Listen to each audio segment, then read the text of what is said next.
So gender, when you use the term gender, this is something which is say sociological or a kind of a conceptual category, all right, and it has been used to give a very specific meaning, right? So not just as you understand in grammar books that by gender we mean masculine and feminine, right? So that is not the only thing. Okay, that may be one of the things, but there is gender can be seen to be as a sociological and a conceptual category, right, which has a specific meaning. Okay, now this new avatar or this new incarnation of the word gender, it refers to the socio-cultural definition, okay, of man and woman. So that is how the way societies distinguish men and women and assign them different social roles. So we can also say that it can be used as a kind of an analytical tool to understand social realities, all right, with regard to women and men. So the distinction between sex and gender was introduced basically to deal with a kind of a general tendency, okay, to attribute women's subordination or women's subjugation to their anatomy, that is their physical makeup, that is your body, right? So on the basis of body, this particular distinction was devised. Now for ages it was believed that the different characteristics, okay, different roles and status which has been accorded to women and men in society is determined by biology, okay, biology, that is sex. So that they are natural and therefore not changeable. Okay, so in a way, women and women's bodies were and are held responsible for their subordinate status in society, okay, and that was considered as natural. So once this is accepted as natural, there is obviously no need to address the gender inequalities and injustice which exist in society. Very simple. So there is, but you see there is a difference between these two terms, sex and gender. Okay, so the concept of gender is something which enables, so only when you understand gender, you also understand that there is a difference between sex and gender. That is, sex is one thing and gender is another. So you see, everyone is born male or female, okay, and our sex can be determined simply by looking at our biology or simply looking at our genitalia, all right. But when we but every culture has its ways of valuing girls and boys and assigning them different roles, responses, attributes. Okay, so all the social and cultural packaging that is done for girls and boys from birth onwards is gendering. All right, so that is gendering, that is the process. Each society slowly so you see, you are either born as a male or a female, and over a period of time the society slowly transforms that male or a female into a man or a woman, or we may say so, as we understand, into masculine and feminine. Okay, and when we say masculine and feminine, they are basically gender, they are basically socio-cultural constructs.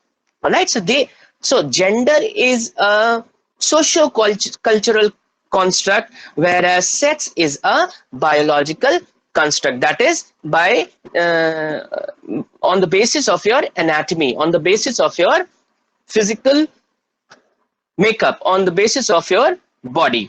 all right, on the basis of your body. And you see, so what are the different so when we say masculine or when we say feminine, you see, so different qualities are there. How do we differ, or how are these two different categories say vary from each other in the sense, or they are different or not, or is it natural or not? So that is another discussion. But if we were to understand in plain sense, you see, each of us, we differ.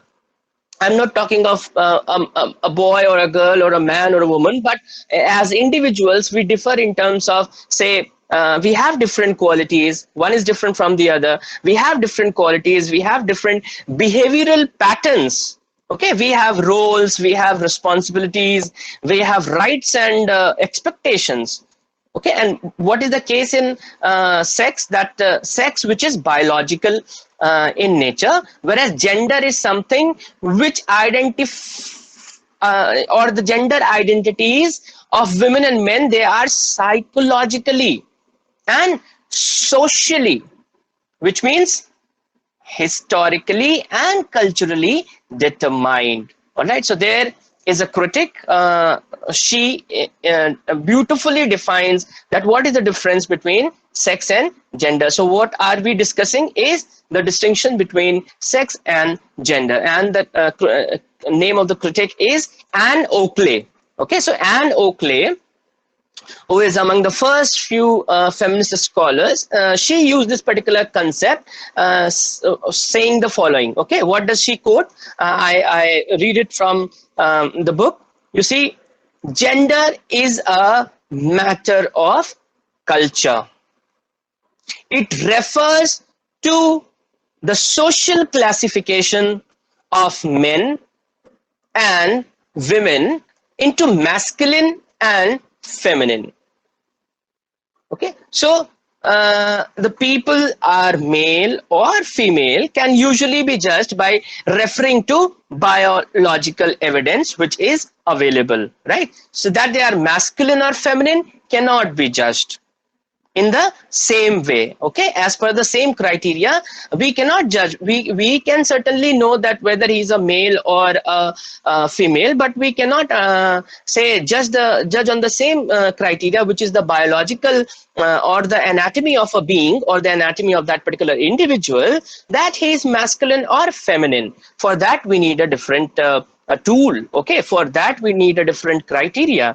Okay, so, and there the criteria is cultural, okay, which differs from time and place. Okay, so depending upon what sort of culture we lived earlier, so culture is dynamic in nature, and we understand that with time it changes, and it also has that temporality in the sense that with respect to place. Okay, so when you change the place, so the meaning of one or a particular thing, or for example, we can also take up this issue while we study in translation studies. Okay, for example, we have that text Mela Achal. So that Achal, the word Achal of in the Indian context cannot be say translated. Okay,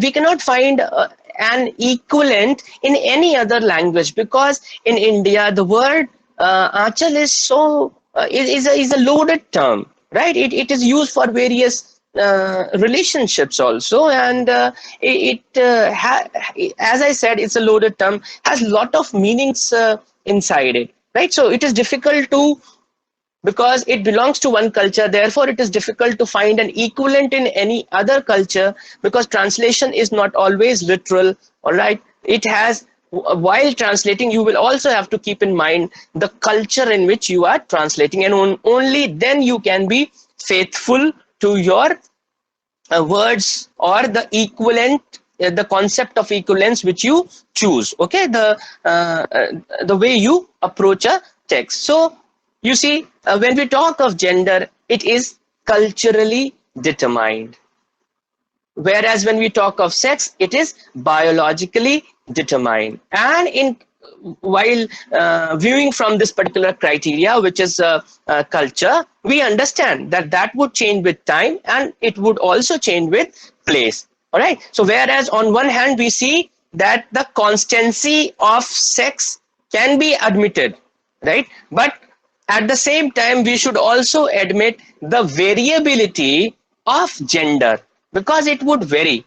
The sex would not change, but the gender would change with time and place. So on one hand we have the constancy of sex, on the other hand we have the variability of gender. Okay, so Anne Oakley, a feminist scholar, she concludes by saying that gender has no biological origin. Okay, so we do not have any biological origin for gender, that the connections between sex and gender are not really natural at all. Okay, so if you were to make a kind of a distinction, or if you were to tabulate say the difference, so if you have your notepads or register, so you may like to put it down.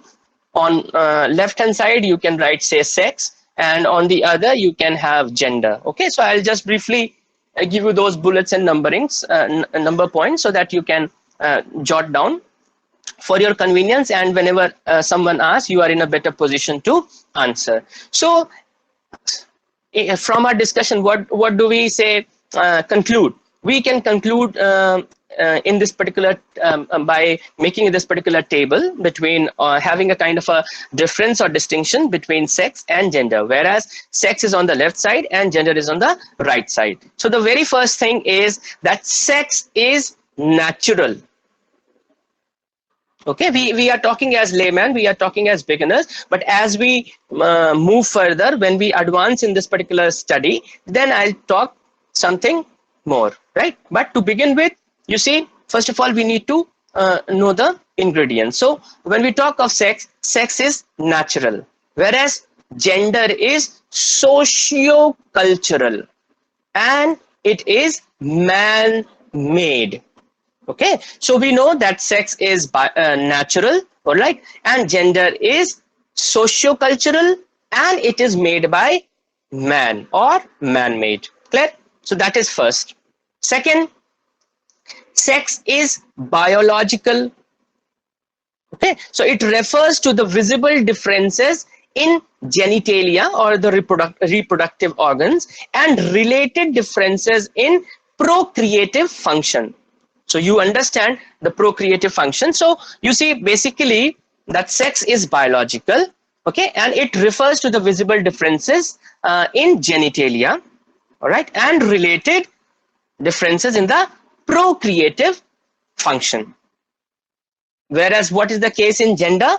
In gender, we know that gender is a social construct, and it refers to masculine and feminine qualities, behavior patterns, roles, and responsibilities, etc. All right, so this is second point in gender. Third point in sex, sex is constant. It remains the same everywhere. Okay, so you understand that point, I need not elaborate. Whereas what is the case with gender? Gender is variable. It changes from time to time, culture to culture, even family to family. Okay, so that is the third point in gender. Clear? One more point in the difference between the sex and gender would be that I think it is just the point which we just mentioned is that sex cannot be changed. Gender can be changed. All right. So this was the difference between sex and gender.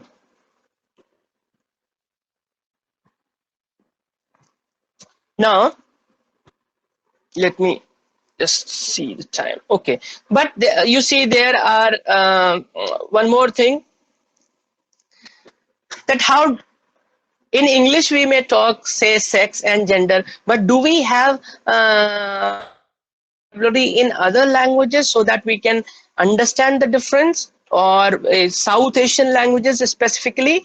And this is something a problem, okay, when it comes to the South Asian languages. uh, because English has two different words, as I said, sex and gender. But most of the South Asian languages, they have only one word. For example, you understand that Hindi word ling, Linga. Okay, so that is used both for sex as well as gender.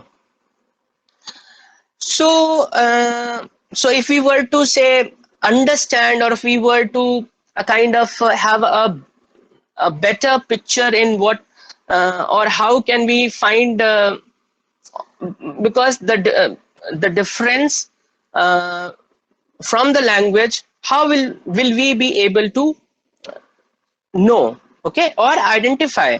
So the words which would be used for to qualify a ling, for so we may have, for sex we may say something, and for gender we may say something else. For example, for sex we I mean, you must have, you must be coming across, or you must listen it for the first time, but you can understand as per the definitions and differences which we have just discussed in sex and gender. We could say that sex can be translated to be as prakritik ling. Okay, as we said that sex is natural, sex is biological. Okay, so that can be taken to be as prakritik ling. Okay, because as we have only one word ling, so we will have to use it in a way so that we can have a difference between sex and gender while addressing the issue. So whereas sex would be termed as prakritik ling, which you know, that natural or biological sex. Okay, so prakritik ling would be equivalent to natural or biological sex, whereas gender, for gender we may use samajik ling, or social sex. Or in fact, this particular definition is something which works better than sex and gender, because the terms themselves contain the definition, and so no further explanations are required. All right.